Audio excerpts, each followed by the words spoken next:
வரும் 2026 சட்டமன்ற தேர்தலில் அதிமுக கூட்டணியை ஆதரிப்பதோடு எடப்பாடி பழனிசாமி அவர்களை மீண்டும் முதலமைச்சராக கடுமையாக பணியாற்றுவது என பழனியில் நடைபெற்ற கொங்கு மக்கள் முன்னணி ஆலோசனை கூட்டத்தில் தீர்மானம் நிறைவேற்றப்பட்டது. திண்டுக்கல் மாவட்டம் பழனி தாராபுரம் சாலையில் உள்ள பாலமுருகன் மஹாலில் கொங்கு மக்கள் முன்னணியில் மாவட்ட நிர்வாகிகள் ஆலோசனை கூட்டம் நடைபெற்றது. தலைமை ஒருங்கிணைப்பாளர் ஆறுமுகம் தலைமையில் நடைபெற்ற கூட்டத்தில் மாவட்ட செயலாளர் ஈஸ்வரன் உள்ளிட்ட முக்கிய நிர்வாகிகள் பலர் கலந்து கொண்டனர். இக்கூட்டத்தில் சாதிவாரி மக்கள் தொகை கணக்கெடுப்பை நடத்த தவறியது மற்றும் பழனியை தனி மாவட்டமாக அறிவிப்போம் என கூறி இதுவரை நிறைவேற்றாமல் வஞ்சித்து வரும் திமுக அரசை கண்டித்து தீர்மானங்கள் நிறைவேற்றப்பட்டன.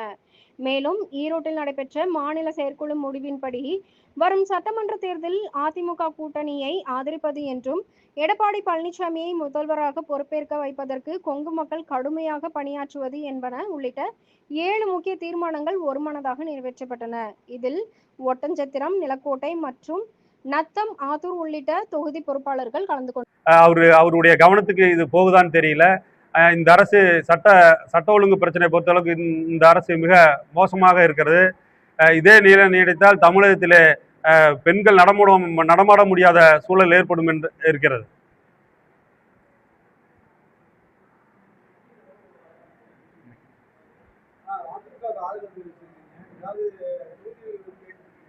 இல்லை, ஏற்கனவே நாங்கள் ஈரோடு மாவட்டத்தில் ஒரு செயற்குழு கூட்டம் போட்டு அந்த கூட்டத்தில் வர்ற சட்டமன்ற தேர்தலில் அதிமுகவுக்கு ஆதரவு கொடுக்குற நிலைப்பாடு எடுத்திருக்கிறோம். அந்த தீர்மானத்திலேயே கொங்கு மக்கள் முன்னணிக்கு உரிய தொகுதி வழங்கணும்னு சொல்லி கோரிக்கை வச்சிருக்கிறோம். அதை மாண்புமிகு எதிர்க்கட்சி தலைவர் எடப்பாடி பழனிசாமி அவர்களை சந்தித்து எங்களுக்கு தொகுதி ஒதுக்கணும்னு கேட்டிருக்கிறோம். அவங்களும் பரிசீலனை பண்ணுறதா சொல்லியிருக்காங்க. இல்லை, விஜய் வர்றதா சொல்கிறாங்க. அப்படி அந்த மாதிரிலாம் ஒரு சூழல் இல்லை. அப்படி பரப்புரை செய்கிறாங்க. விஜய் அதிமுக கூட்டணிக்கு வர்ற மாதிரி அப்படி ஒரு சூழல் இல்லை. எனக்கு தெரிஞ்சு அப்படி இல்லை. வந்தால் நல்லா இருக்கும். அதிமுக கூட்டணி இன்னும் பலம் பெறதுக்கு வாய்ப்பு இருக்கும். பழனி எது வேணுமா?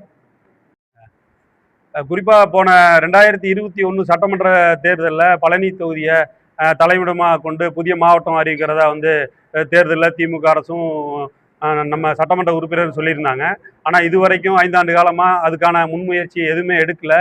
இந்த அரசு சொன்ன கோரிக்கையை இந்த மக்களுக்கு ஏமாற்றுகிறது, வஞ்சிக்கிறது. உடனடியாக இப்பொழுதே பழனியை தலைமையிடமாக கொண்டு புதிய மாவட்டம் அறிவிக்கிறதுக்கு இந்த திமுக அரசு கடுமையாக அறிவிக்கணும்னு கோரிக்கை வைக்கிறோம்.